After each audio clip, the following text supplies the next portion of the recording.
The dancing epidemic that occurred in Strasbourg in 1518 has been a great mystery for both historians and psychologists, and has been recorded as one of the most interesting collective behaviors in human history.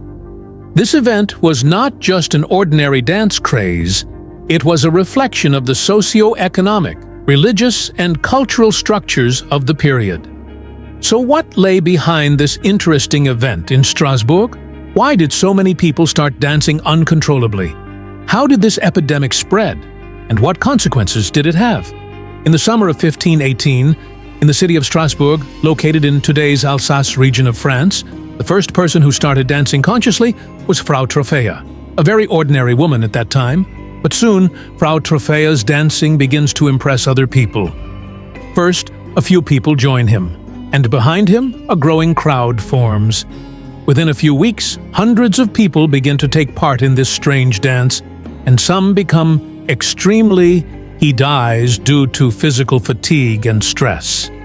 This extraordinary situation in the summer of 1518 coincides with the economic and social difficulties of Strasbourg at that time. In the early 16th century, the region was plagued by wars, diseases, famines, and religious conflicts. These conditions caused great psychological pressure among the population. The economic crisis affects society in general. The local people were struggling to make ends meet, hunger, and disease. Since the city of Strasbourg was located on the border between Germany and France at the time, it was frequently affected by wars, epidemics, and political turmoil. In this chaotic atmosphere, Frau Troffea's dancing was just the beginning. The woman had suddenly started dancing on the street, without giving any explanation at first. Then, other people followed the woman and started dancing. This was not limited to just a few people. Over time, more and more people found themselves involved in these uncontrolled movements, almost like an epidemic dot. In the beginning, the number of these people who could do nothing but dance increased rapidly. Observations at the time show that a few women started dancing at first, and then men joined in. As many people started dancing, the social order was disrupted, and other people in the city began to attract attention. While many people watched these events strangely, some witnessed them with anxiety and fear. In some written sources, the rapid spread of the dance is described as a kind of social hysteria. Many people viewed these movements as some kind of religious disease, curse, or wrath from God.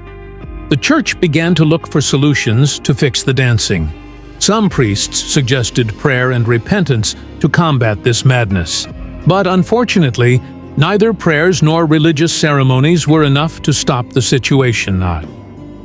The reasons behind the dancing epidemic are still not fully understood. However, different theories have been put forward. Some medical historians suggest that this incident may have occurred because he ate poisonous mushrooms that were common among the public. At that time, there was a high probability of poisonous mushrooms growing on crops, and the hallucinogenic compounds contained in these mushrooms could affect people's physical and mental states. Under the influence of such substances, people could experience hallucinations and become unable to control their bodies. However, some psychologists have argued that this event could be mass hysteria or a collective psychosis. In medieval Europe, people were under great psychological pressure in the face of severe traumas, famines, and diseases around them. Such traumas could sometimes lead to mass behavioral disorders. So the dancing epidemic in Strasbourg can be seen as a social response. The trauma and stress that the society is experiencing may have taken shape as an expression that forces them to act as a group.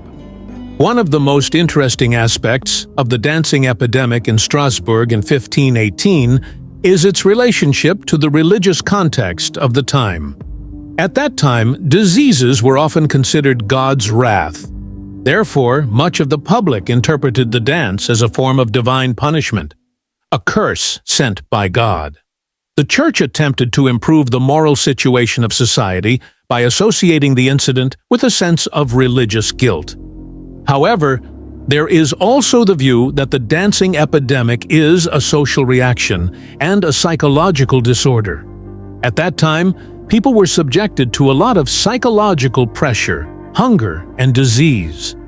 At this point, a kind of social hysteria may have set in, influencing mass behavior. In other words, people may have expressed the emotional and psychological fatigue they experienced by dancing collectively. The dancing epidemic in Strasbourg continued for several weeks and led to some deaths. As a result, health authorities in the city took various measures to control this situation. The church held religious ceremonies with the aim of healing the dancers. Treatment methods were sought to improve the psychological state of the population. But this incident left a trauma that will be remembered for a long time in Strasbourg and the surrounding areas. The dancing epidemic of 1518 has gone down in history as an important case that shows how societies can withstand great psychological pressures, how destructive social hysteria can be, and how quickly the collective behavior of individuals can turn into a social frenzy. The dancing epidemic in Strasbourg in 1518 was much more than an ordinary folk craze. This extraordinary event appears as a phenomenon that needs to be examined in depth, both historically and psychologically. Understanding the social, religious, and psychological dynamics of that period reveals not only an epidemic case, but also the fragility of the human spirit and the complexity of the social structure. Thank you for watching our video. Such historical events help us understand the unknown faces of the past and teach us important lessons on how we can deal with similar events in today's world. Hope to meet again in future videos to discover other historical secrets and unknown events. Thanks for watching.